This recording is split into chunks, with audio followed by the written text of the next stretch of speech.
Assalamualaikum warahmatullahi wabarakatuh.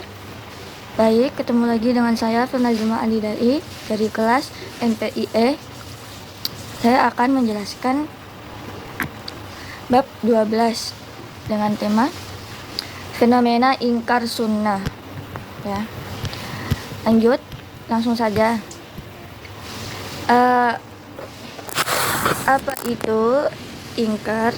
Ya. Ingkar adalah sunnah secara bahasa terdiri dari dua kata, yakni ingkar dan sunnah. Nah, kata ingkar ini berasal dari kata angkara yungkiru yang artinya menolak atau mengingkar. Sedangkan sunnah memiliki arti jalan yang dijalani, terpuji atau tidak.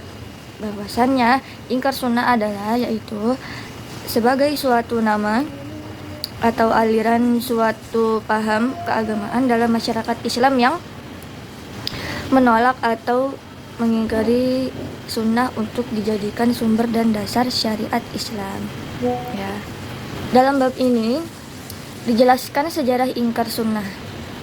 Jadi sunnah menjadi dasar kedua setelah Al-Quran kan dalam menjalankan syariat Islam. Itu sudah ada sejak zaman Nabi Muhammad SAW. Nah, masa Khulafaur Rasyidin, Bani Umayyah dan hingga sampai sekarang ini. Pada masa Bani Umayyah itu tidak terlihat ada orang yang menolak sunnah. Nah, tetapi pada awal masa Abbasiyah itu muncul kelompok-kelompok kecil yang mulai menolak sunnah. Mereka ini dikenal sebagai golongan dengan paham ingkar sunnah atau mungkar sunnah. Nah, setelah masa Imam Syafi'i, kelompok ingkar sunnah ini telah menyebar ke beberapa tempat walaupun mereka tidak menampakkan dirinya secara jelas ya. Nah, keberadaan mereka ini terdapat di Mesir, Malaysia, Indonesia dan sebagainya. Ada beberapa kelompok ingkar sunnah. Dalam bab sini dijelaskan ada ingkar sunnah mutlak. Ingkar sunnah mutlak itu apa? Kelompok yang menolak sunnah sebagai sumber hukum, baik sunnah praktis maupun mutawatirah. Pengingkar sunnah ini tidak mengimani Nabi Muhammad SAW dan dilatar belakangi oleh kemurtadan. Kemudian ada ingkar sunnah kulli. Mereka ini kelompok yang menolak kehujahan sistem periwayatan sunnah yang terjadi setelah masa Rasulullah SAW secara mutawatir dan ahad.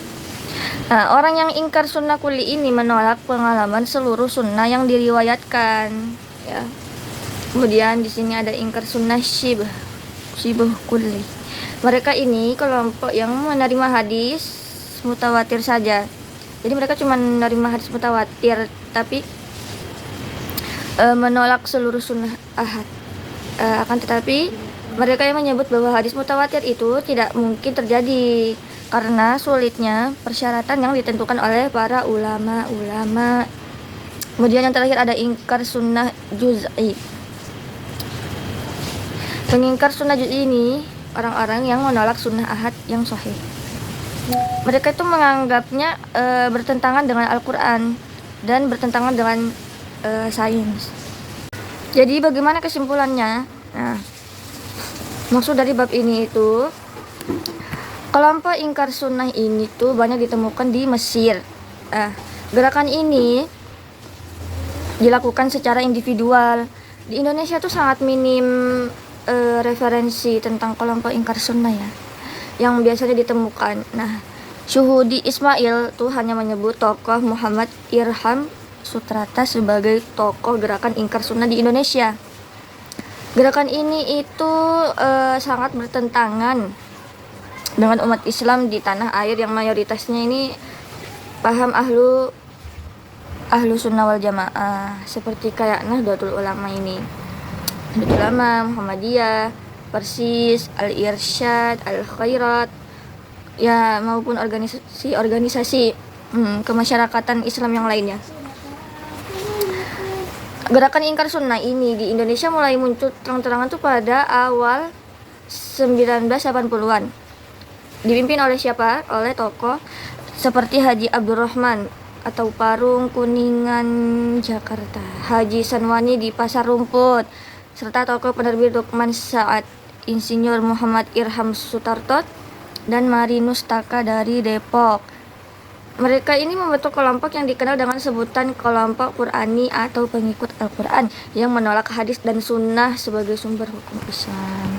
Sekian, kurang dan lebihnya mohon maaf. Jika ingin bertanya silakan berkomentar. Wassalamualaikum warahmatullahi wabarakatuh.